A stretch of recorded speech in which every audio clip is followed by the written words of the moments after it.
Saudara-saudari, Injil kita pada hari ini diambil dari Injil Yohanes bab 16 ayat 12 sampai 15.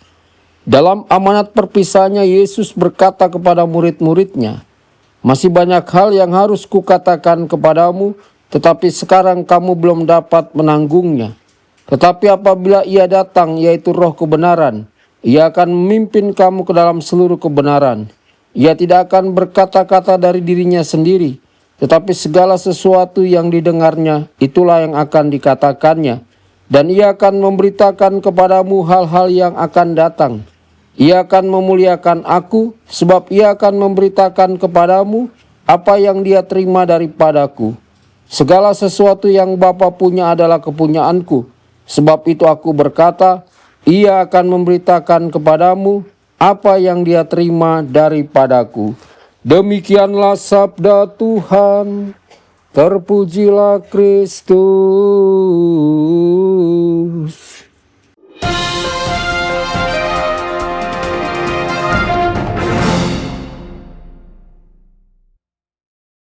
Dalam nama Bapa dan Putra dan Roh Kudus. Amin.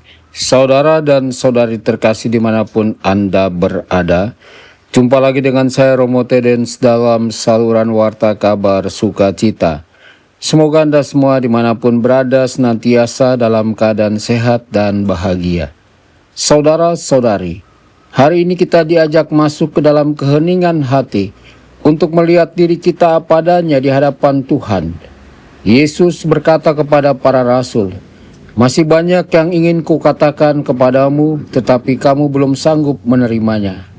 Mengapa mereka belum siap? Karena mereka belum siap melihat kebenaran tentang diri mereka sendiri. Mereka mengira bahwa mereka setia, mereka merasa kuat, tetapi kenyataannya ketika salib datang mereka semua lari. Saudara-saudari, bukankah ini juga sering terjadi dalam hidup kita? Kita merasa sudah cukup baik, kita merasa sudah dekat dengan Tuhan. Tetapi ketika cobaan datang, masalah, penderitaan, tekanan, iman kita goyah. Kita sering lebih nyaman hidup dalam ilusi rohani daripada menghadapi kebenaran. Kita membandingkan diri dengan orang lain supaya merasa lebih baik. Kita membenarkan diri supaya tidak perlu bertobat. Padahal pertumbuhan rohani justru dimulai dari keberanian untuk jujur. Saudara-saudari, dunia tempat kita hidup sering menawarkan kebenaran palsu. Yang penting terlihat baik, bukan sungguh-sungguh baik. Yang penting disukai orang, bukan setia pada kebenaran. Namun Yesus mengingatkan kita, hanya kebenaran yang memerdekakan. Roh Kudus bekerja dalam hati kita, pelan, lembut, menyadarkan kita mana yang benar, mana yang salah, mana yang harus diperbaiki. Tetapi sering kita menolak suara itu karena kebenaran tidak selalu nyaman. Saudara-saudari terkasih, Yesus sangat keras terhadap kemunafikan. Mengapa? Karena kemunafikan menutup hati kita terhadap rahmat Tuhan. Lebih baik kita menjadi orang berdosa yang jujur daripada orang yang tampak suci tetapi penuh kepalsuan. Saudara-saudari, hari ini kita diajak untuk bertanya dengan jujur. Apakah kita berbuat baik supaya dilihat orang? Apakah kita sungguh mencari Tuhan atau hanya penilaian manusia? Apakah kita berani tetap setia pada kebenaran meskipun itu tidak populer? Saudara-saudari, hidup dalam kebenaran memang tidaklah mudah. Kadang kita akan disalahpahami, kadang kita akan ditolak. Tetapi disitulah letak kesetiaan kita sebagai murid Kristus. Karena pada akhirnya bukan penilaian manusia yang menentukan hidup kita, melainkan kebenaran di hadapan Allah.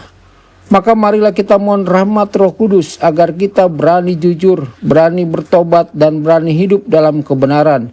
Sebab hanya dalam kebenaran kita menemukan damai sejati. Tuhan Yesus memberkati dan menyertai Anda semua. Sabda Allah adalah kebenaran. Sabda Allah adalah kehidupan. Mari kita mencintainya Mari kita menghayatinya. Ya Tuhan yang ku muliakan, sabdamu angkat resahku.